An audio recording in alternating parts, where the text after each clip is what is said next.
Good day, beautiful people. Kamusta buhay-buhay? So eto, may bagong mapala tayong langgam dito. At sila mga ay mahilig sa mga seeds o buto, Kaya tinahawag silang harvester ant. Itong mga langgam nga palang ito is originated sa North Africa at South Europe. At ang kanilang rain ay umabot ng 14 to 16 mm kalaki, Sila nga din pala ay polymorphic. Ang ibig sabihin nun is meron silang minor, major at saka submajor. Ibig sabihin nun is meron kanya-kanyang toka o kaya naman role sa kanilang puso.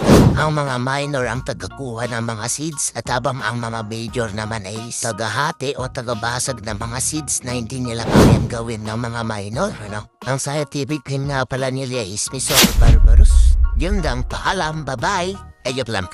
Dahil mga bata pa yung kanilang grena is wala pa nga silang major, O kaya naman super major. Kaya ang ginawa ko sa mga buto na malalaki is dinurog ko muna para makain nila. Minsan kailangan mo din tulungan yung kolono nila, Kasi medyo may pagkatanga sila.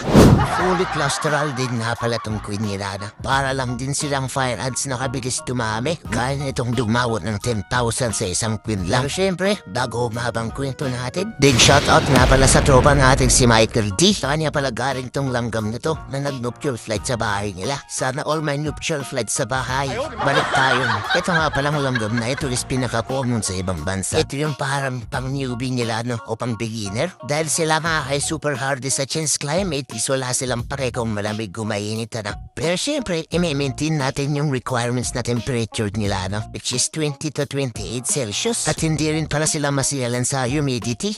Low to medium lang is okay na sa kanila. At ayaw din nila ng mataas na moisture sa loob ng kanilang nice. Dahil yung seeds nila o yung mga buto na inipon nila is pwedeng tumubo pag mataas yung humidity. Kaya dapat kung gusto nyo mag-alakan ito is dapat yung nest nila is meron dalawang chamber, which is yung dry at saka yung wet.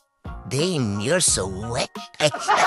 Pero syempre, kahit main diet nila is yung mga buto o seeds is kumakain pa din sila ng mga protina dahil yun na lang yung way nila para mapakain yung kanilang brood o mga larva. Lalong-lalo na yung rena na kailangan niya ng mataas na protina para makabuo ulit siya ng panibagong itlog. Pero take note lang na hindi nga pala sila kagaya ng ibang langgam na kumakain o pumapatay ng mga insekto para maging pagkain nila.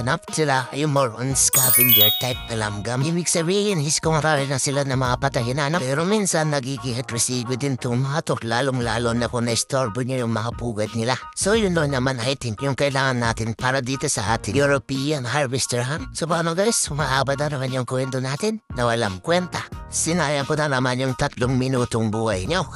Ito nga nagtatanong pala na kung gumagamit ba ako ng macro lens is hindi po cellphone lang tong gamit natin. Pero sino ba naman ako natatanggi kung bibigyan ako ng ganon, di ba? Hindi naman ako choosy guys. Gusto ko nga pala yung Apexel 100 Ultra macro lens, So para guys, bye-bye.